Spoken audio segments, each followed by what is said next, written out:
Bullying is the act of mistreating one person or anything for that matter in a way that they do not want to be treated. Making someone feel less than what they really are. It's like hand gestures and really rude names. Bullying is any way you can harm or humiliate or embarrass or any way do any kind of real harm to somebody with mean-spirited intentions. Getting picked on and getting your feelings hurt and not want to have accountable. Verbally or physically or emotionally attacking someone.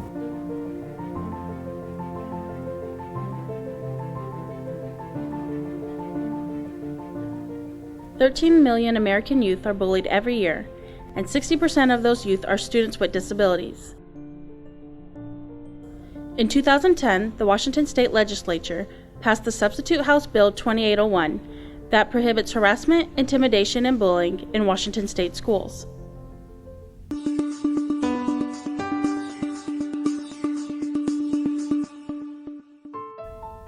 There are 3 common types of bullying behavior. Physical bullying is causing physical harm to an individual's body, such as hitting, spitting, or kicking. One of the kids went and pushed me to the floor, attacked me in a sense, and basically started to hold my neck like he was suffocating me.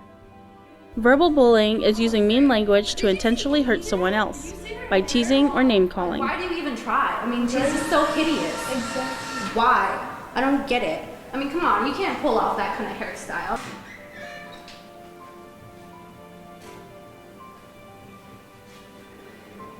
I was a cheerleader at my school, and I had a boy come up to me and say it on Facebook and Twitter and kind of talk about me, saying that I was one of the worst cheerleaders because he just didn't like me.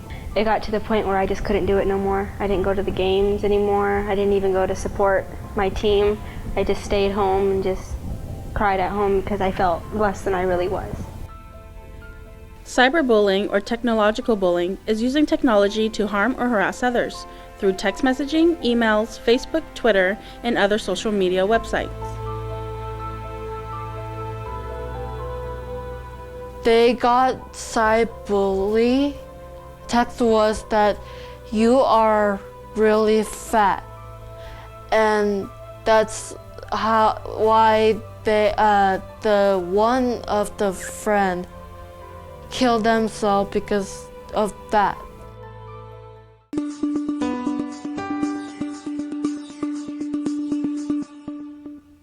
Bullying behavior can be conducted in many forms, and it is done by male and female youth at different ages. Research has suggested that bullies do not look a certain way, but can be identified by their behavior. Girls tend to use more relational aggression. It hurt my feelings getting called stupid and retarded and being made fun of for what I look like. While boys tend to resort to physical bullying.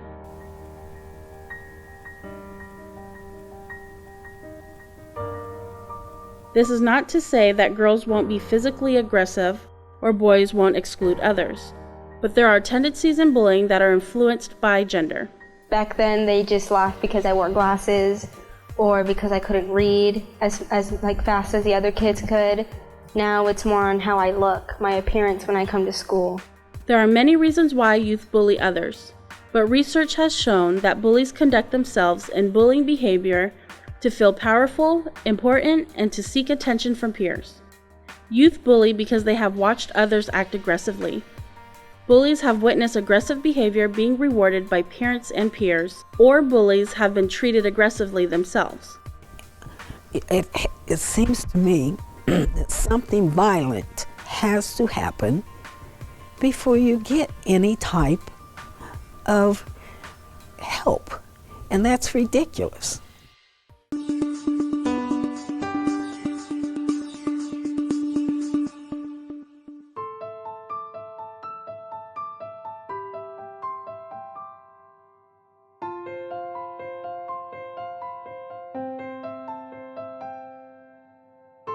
Been bullied a lot, and when I was coming to this country, I didn't speak my English pretty well. That made me uncomfortable. That made me like I was not going outside. That was not like afraid. I was afraid. I was afraid of to go outside, go to school. There's a few occasions where it got to the point where I didn't want to go to school. I wanted to drop out or switch.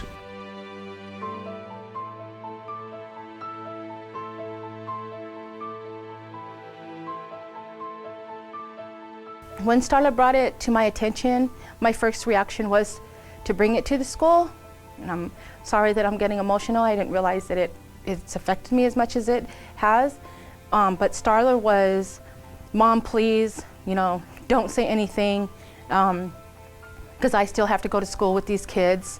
They're gonna label me as a snitch because Starla was really against me bringing it up or wanting it to be brought to the surface.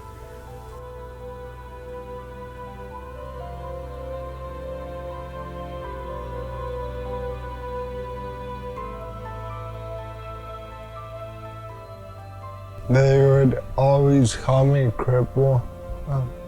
They would push me around because I was the smallest or weakest guy.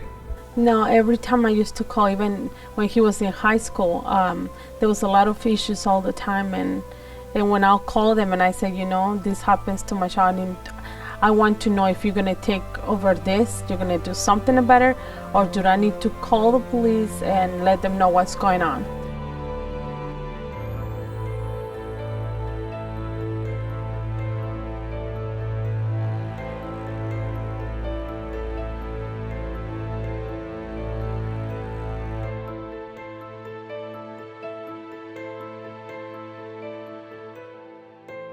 "65% of parents reported their children on the autism spectrum had been victimized by peers in some way within the past year. 50% reported their student to be scared by their peers. 47% reported that their student had been hit by peers or siblings. 12% indicated their student had never been invited to a birthday party. 9% were attacked by a gang and hurt in the private parts. 6% were almost always picked last for teams, and 3% ate alone at lunch every day."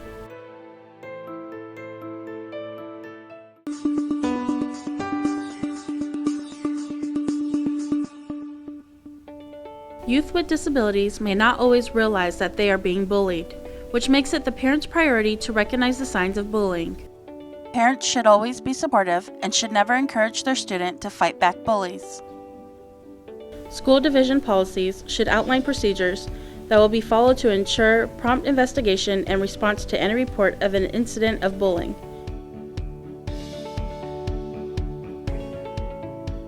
Parents can report bullying in Washington State by obtaining a copy of your school's anti-bullying policy. Contact the police if your child has been the victim of malicious harassment.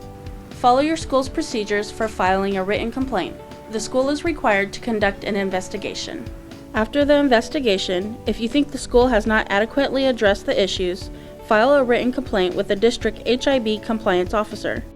Parents who are informed about their child being bullied should always document the incident.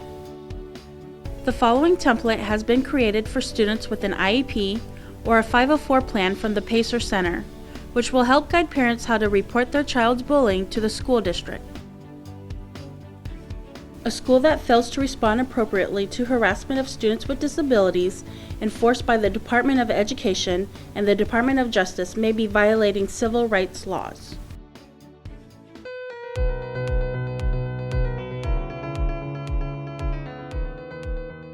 You need to have swift consequences. There's no one universal rule, one universal punishment for bullying in general, but a lot of things need to be dealt with. You can't let children think that they're running the show when it's you guys who are running the school. I feel like there should be more assemblies about bullying and more things going on around like programs that go on about bullying.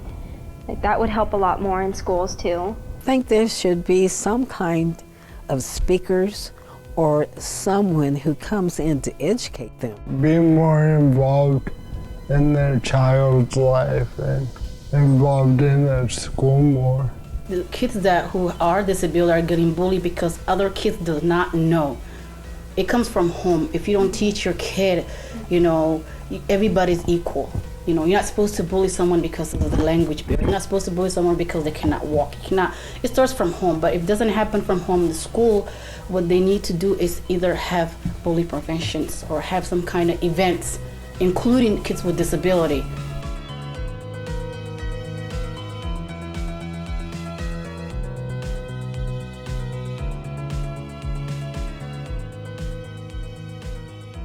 At every level of education, I would like administrators, students, and schools, and the parents all to get together and have like a anti-bullying awareness month, week, or day.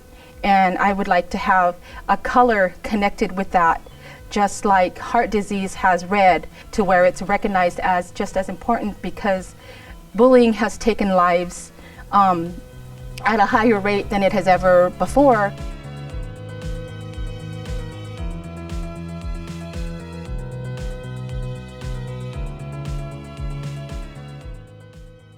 Washington State schools are mandated to provide education on bullying. According to Pacer.org, school-wide bullying prevention programs are more effective because this approach decreases bullying up to 25%.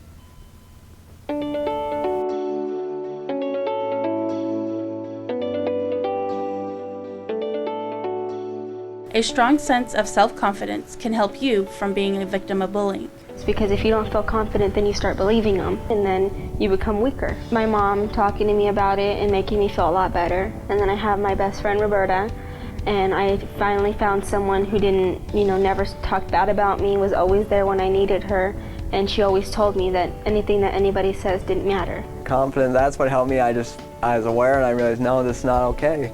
And that confidence came out, and it came out pretty fast. And I affirmed positive action. In fact, a great thing to do is just remind yourself that you are better than you think you are. I also volunteer/involved with the CFI. Their activities, every time they have like a fun event I go to. But then again, they're not just having fun events/meetings that could benefit my well-being or well-being for anyone that comes here. Like, depending on what kind of disability you have, they will help you with like the tools you need to succeed. I'm involved with the Washington State Independent Living Council. As I CFI, we can help you out big time and you can be around people with disability, just like you. I am happy to be here because I can talk to you guys about anything. I got more of a group of friends, and they helped me learn to be more confident in myself, and they just kept being there for me whenever I was having a problem. And they slowly kept bringing me up. I really did get a lot more self-confidence the first day I was able to go to my first job at work, and being able to be in a workplace where I am loved and accepted just flew me through the roof. Parents, educators, and other adults should be aware of bullying incidents to protect youth with disabilities from victimization, because most bullying incidents happen in less than a minute and often in front of adults. When students have been bullied, they often believe they are alone and hopeless. Don't be a bully, victim, or a bystander, and help stop bullying now. Stop bullying now!